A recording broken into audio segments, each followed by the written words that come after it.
हरे विश्वनाथं न देवो न बन्धुरे न कर्मा न कर्ता न अङ्गं न सङ्गं न स्वेच्छा न कायं चिदानन्दरूपं नमो वीतरागम्। पंच परमेश्वरी भगवान की 1008 श्री शांतिनाथ भगवान की, परम पूज्य आचार्य श्री आदि सागर महाराज की, आचार्य श्री महावीर कीर्ति महाराज की, आचार्य श्री विमल सागर महाराज की, आचार्य श्री तपस्म्राट सन्मति सागर महाराज की, आचार्य गुरु सुंदर सागर महाराज की, अहिंसा में विश्व धर्म की, जिनवाणी माता जय बोलो परम पुजारी का स्नेहमती माता जी की जय।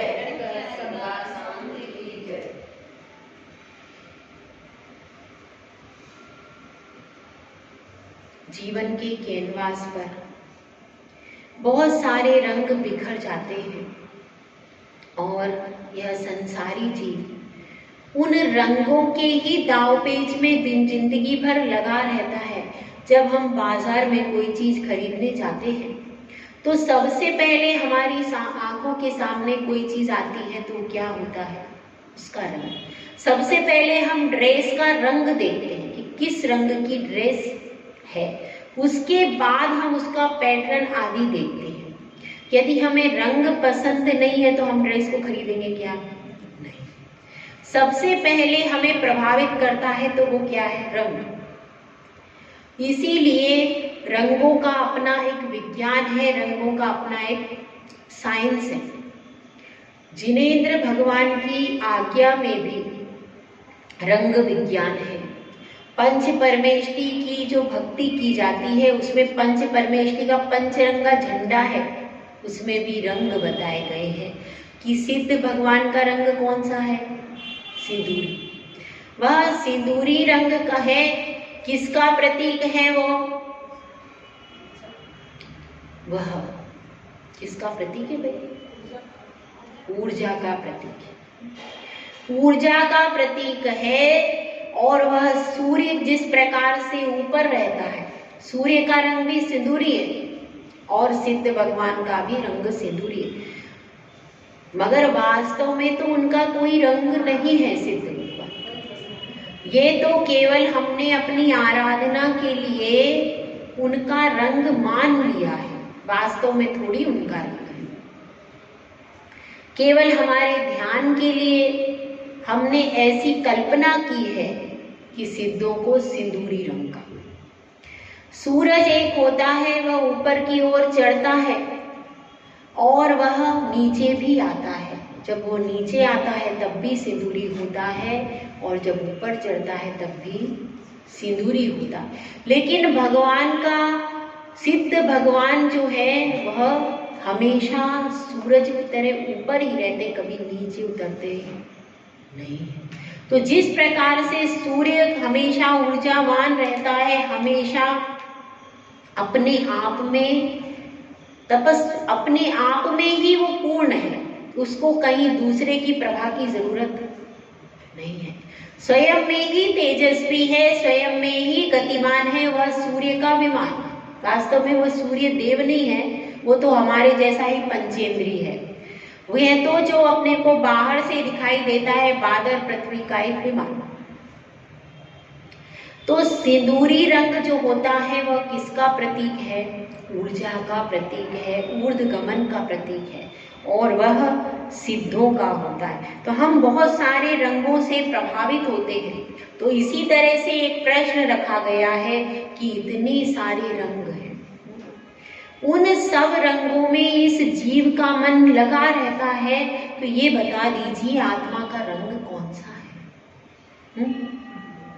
आत्मा का रंग कौन सा है? तो गुरुदेव उत्तर दे रहे हैं वहां पर, न कृष्णम न शुक्लम न मोहम न तंद्रा चिदानंद रूपम नमो वीतरागम।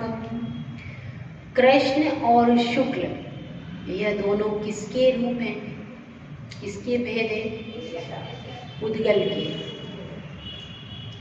उद्गल के भेद हैं। ये रंग जो हैं, जितने भी रंग होते हैं, यह सारे किसके भेद हैं? पुद्गल के ही भेद हैं। और रंगों में हम सब उलझ जाते हैं। उलझते हैं कि नहीं? उलझ जाते हैं।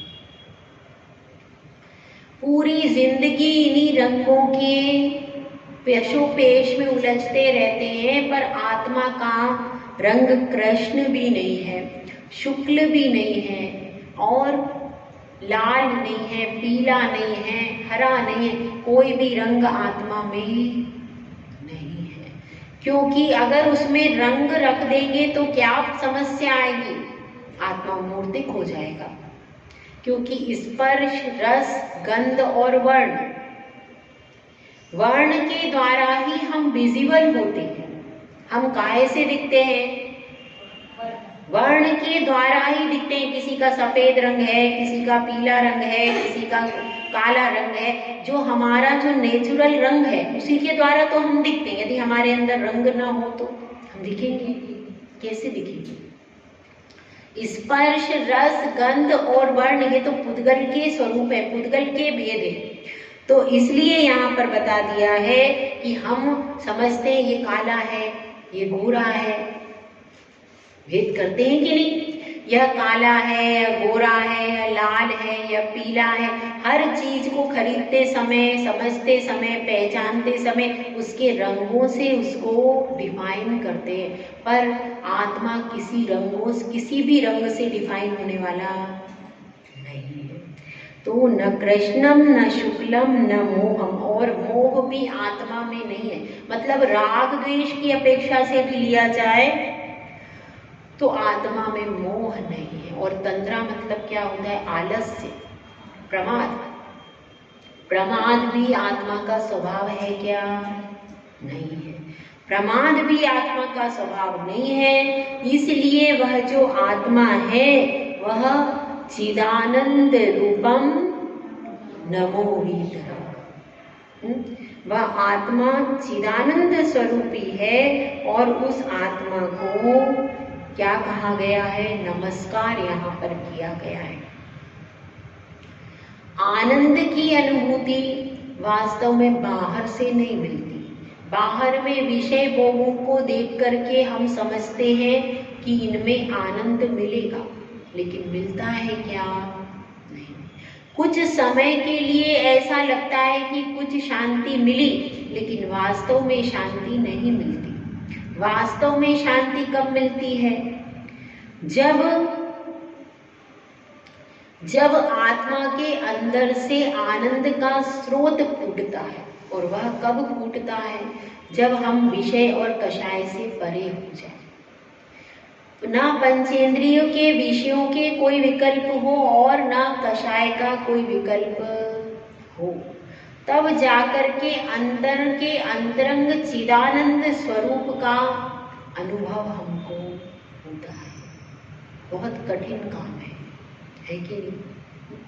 क्योंकि कभी मन ऐसा है कि वह लौट लौट करके बार बार या तो विषय की ओर चला जाएगा, और विषयों से यदि हटा देंगे तो कहाँ जाएगा? कषाय की ओर। कहीं ना कहीं इन दो में ही मन बार बार डाइवर्ट होता है कि नहीं होता? अगर विषय की इच्छा नहीं है तो वह कषाय में जाएगा। वह सोचेगा ऐसी परिणति हुई, इसने ऐसा कहा तो क्यों कहा? जाता है कि नहीं? सब विकल्पों में जाता है। जब या तो पंचेंद्री के विषय में आप 24 घंटे डूबे नहीं रहते हैं क्या? तो जिस समय आप पंचेंद्री के विषयों में डूबे नहीं है, उस समय आपके पास क्या रहता है? विकल्प में, चिंतन में राग और द्वेष 100% रहता है। फिर आपको ये विकल्प होता है, उसने मेरे घर में इसने ऐसा कहा तो क्यों कहा? वो सारी बातें सिमल्टेनियसली दिमाग में राउंड होती रहती, राउंड में घूमती रहती कि ये ऐसी घटना हुई तो क्यों हुई, ये हुआ तो क्यों हुआ। और आपके पास इतना समय भी नहीं होता कि हर व्यक्ति से आप बात कर सको। कर पाते हो क्या? ना वो व्यक्ति भी अवेलेबल नहीं होता है।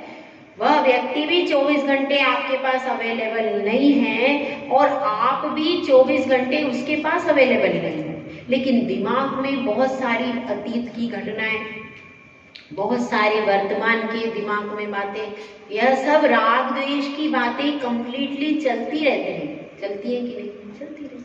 तो मतलब जिस समय हम पंचेंद्रिय के विषयों से विरक्त हैं, उस समय कषाय में प्रवृत्ति जा रही है कि नहीं? जा रही है। विकल्प तो बना हुआ है, और वो विकल्प राग और द्वेष से संबंधित होता है। हम कुछ सोचते भाई उससे ये कहना है, उसका ये करना है, या तो कोई योजना माइंड में चलती है, या फिर किसी का निराकरण करने का समझते हैं। कुछ ना कुछ राग द्वेष जनित भाव या तो संश्लेष परिणाम बन जाएंगे। मतलब हमारी प्रवृत्ति जब विषय भोगों की नहीं रहती तो दिमाग में राग द्वेष के विकल्प कंप्लीटली चलते ही, वो तो रुकते ही नहीं। कब रुकते हैं? जब आप भक्ति या स्वाध्याय में पूरा डूब जाते हो, तब उस अवस्था में ही वो विकल्प रुकते हैं। तो जो हमारा वास्तव में स्वभाव है, उस स्वभाव का आनंद हम कैसे ले पाते हैं? उसको लेने का यही साधन है एक श्रावक के लिए, या तो वो भक्ति में डूब जाए या फिर स्वाध्याय में डूब जाए। दो उसके लिए साधन हैं। उन दो में यदि वो गहराई से डूब जाता है तो उतने समय के लिए वह विषय और कषाय से दूर होता है। इसके अलावा डूबने के लिए सबसे पहला साधन है आप अपने वचनों को कंट्रोल करो। आप धीरे धीरे अपने वचनों को कंट्रोल करेंगे और दिमाग में चलने वाले वचनों को डिलीट करो।